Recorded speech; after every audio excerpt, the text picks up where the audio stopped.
I hope you're all well. I hope you're all enjoying the restrictions being slightly lifted and being back in those gyms. I just wanted to do a quick video tonight on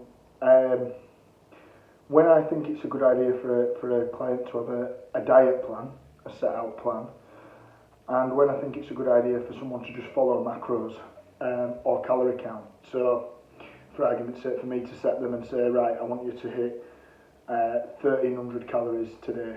I want you to hit 1600 the day after, that sort of thing. So it depends what your attitude towards food's like, really, and what spurs you on.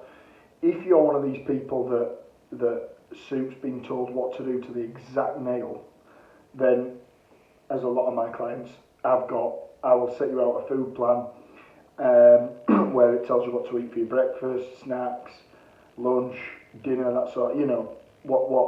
Whatever. I'll tell you what to take supplement wise, and that's you set out, and you can follow it.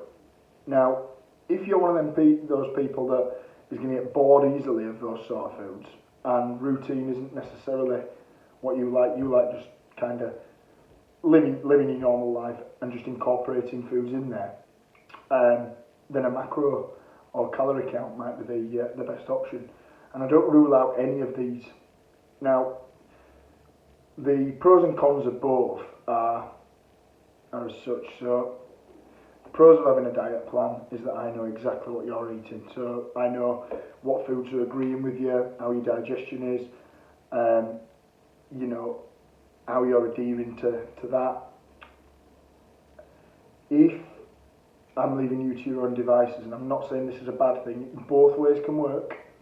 I'm not aware of this, so I'm not aware of what foods are digesting particularly well. I'm not aware of the diet to an absolute pinpoint, which again, it's not the be all and end all the time. So if it's just, for argument's sake, a goal of just pure fat loss, and I say to you, right, just try not to go over the 2000 calorie limit, whatever I say.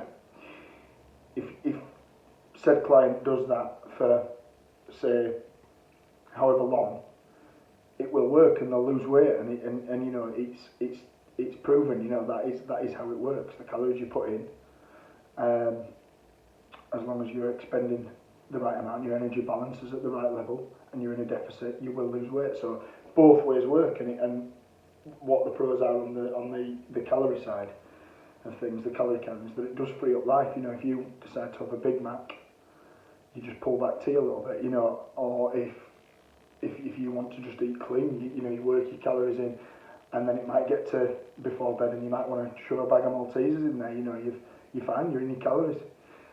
So both do work, and I'm not ever going to slate either way, and I will use both of these with my clients. So I will also at times, if someone's mentality is not in it and they've lost, they've been following a strict diet plan and they're bored of it, I might give them like a little diet break, and this is where I would move someone over to just counting calories and just say, look, eat what you want for a few weeks, don't go mental, stick within these ranges, but let's just have a break from dieting, and it is needed at times, it really is.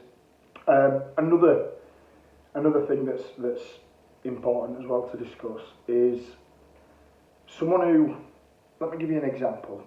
We're not all robots, and I don't expect everyone to be a robot. I don't live like a robot, so I don't expect my clients to live like a robot, unless they've got some set goal, which would be, I want to be a pro bodybuilder or pro sportsman or whatever it might be.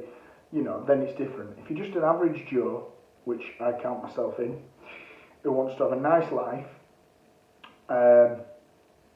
and still enjoys, the training side of it, still wants to build a bit of muscle, still wants to look good on the beach, whatever it might be, we might set you a calorie plan where I work out, for argument's sake, how many calories it would need for you to still be in a deficit. And this is trial and error massively. One of my clients particularly uses this a lot, and it works really well for him. And so say over 7 days you might have, let's just say said individual, we think that it's roughly around 2000 calories that would put him in a deficit each day. So here's where you're going to test my maths. So over the week, that would be 14,000 calories. I hope I've got that right now.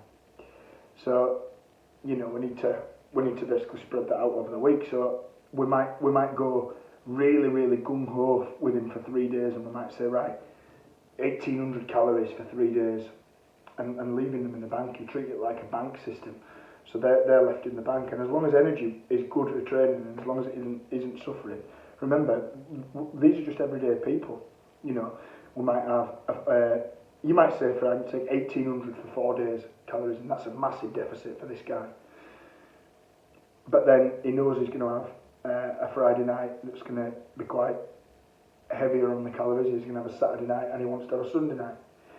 But he's left them in the bank, so unless he goes absolutely mental, he's still going to be in a deficit, if that makes sense. So this is another technique that we use. I mean, I can't go into huge detail, but you know, and it is very specific. We've got to trial and error it.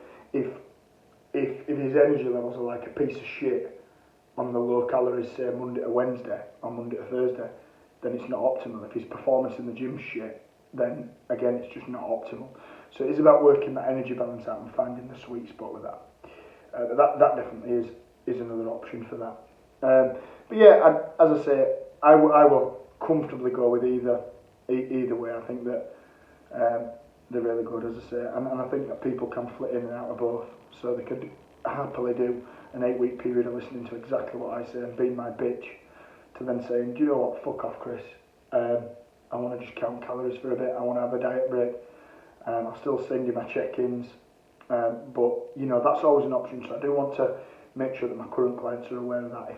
If you're ever feeling unmotivated, don't just you know, ignore me. Get in touch, and we can just calorie count for a little bit, or we can mix the diet up, whatever it might be, just a little diet break to get your head back in it, and we can go from there. So yeah, I hope that were helpful, guys. Cheers.